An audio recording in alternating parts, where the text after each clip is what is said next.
बंधुओं, आपको जानकर हैरानी होगी कि भगवान श्री कृष्ण ने राक्षस विवाह किया था। यदि आप श्री कृष्ण के भक्त हैं तो यह जानना आपके लिए जरूरी हो जाता है कि आखिर भगवान श्री कृष्ण ने ऐसा क्यों किया।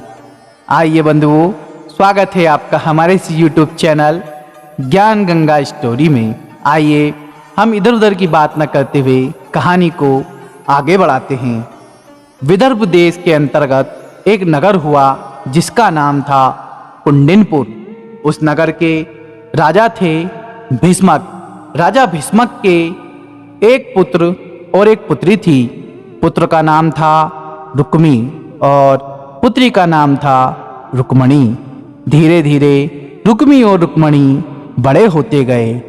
रुक्मणी की नजरें देखते ही देखते यदुवंशी भगवान श्री कृष्ण से टकरा गई। दोनों के मन में प्रेम प्रफुल्लित हुआ, जैसे कोई फूल खिला हो मधुवन में। ऐसे श्री कृष्ण और रुक्मणी के बीच में प्रेम कथाएं, प्रेम गाथाएं उमड़ने लगी। दोनों के मध्य में प्रेम का वो सैलाब बहने लगा जो एक दूसरे को मिलन के लिए आतुर करने लगा। देखते ही देखते भगवान श्री कृष्ण ने रुक्मी के सामने रुक्मणी से विवाह करने का प्रस्ताव रखा, लेकिन रुक्मणी की भाई रुक्मी भगवान श्री कृष्ण का दुश्मन था। इसी दुश्मनी के चलते हुए भीष्मक ने भगवान श्री कृष्ण से रुक्मी के विवाह का प्रस्ताव ठुकरा दिया। उसने जरासंध से सहमत होकर रुक्मी की परामर्श से शिशुपाल के साथ रुक्मणी का विवाह करने का प्रस्ताव स्वीकार कर लिया। जब यह बात भगवान श्री कृष्ण को पता चली तो उन्होंने सारे यदुवंशियों को इकट्ठा करके रुक्मी और कुंडिनपुर नामक राजा भीष्मक के ऊपर युद्ध का प्लान बनाया। विवाह का एक दिन शेष रह गया था। भगवान श्री कृष्ण कुंडिनपुर आए और रुक्मणी को विवाह मंडप से उठाकर ले गए।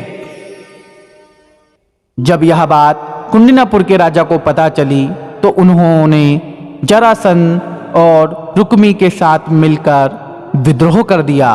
भगवान श्री कृष्ण ने युद्ध को समाप्त करने की जिम्मेदारी बड़े भैया बलदाऊ के हाथ में सौंप रखी थी।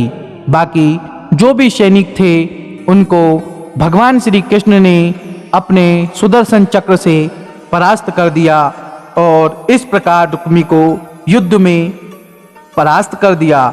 श्री मधुसूदन ने राक्षस विवाह से मिली हुई रुक्मणी से परिग्रहण किया। बंधुओं, हम जानेंगे कि राक्षस विवाह क्या होता है।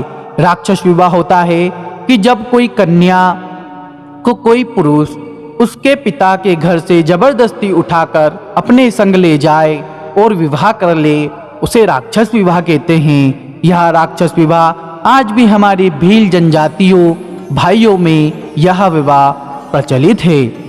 बंधुओं, रुक्मणी से विवाह के पश्चात वीर्यवान पुत्र प्रद्युम्न जी का जन्म हुआ। आगे चलकर इन प्रद्युम्न जी को संबरासुर नामक राक्षस हर कर ले गया, जिसका भगवान श्री कृष्ण ने आगे चलकर वध किया। तो बंधुओं, यह थी रुक्मणी हरण की कहानी।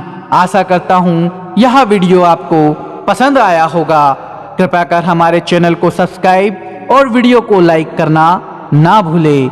मिलता है किसी नई कहानी में। जब तक के लिए जय श्री कृष्ण, जय श्री महाकाल।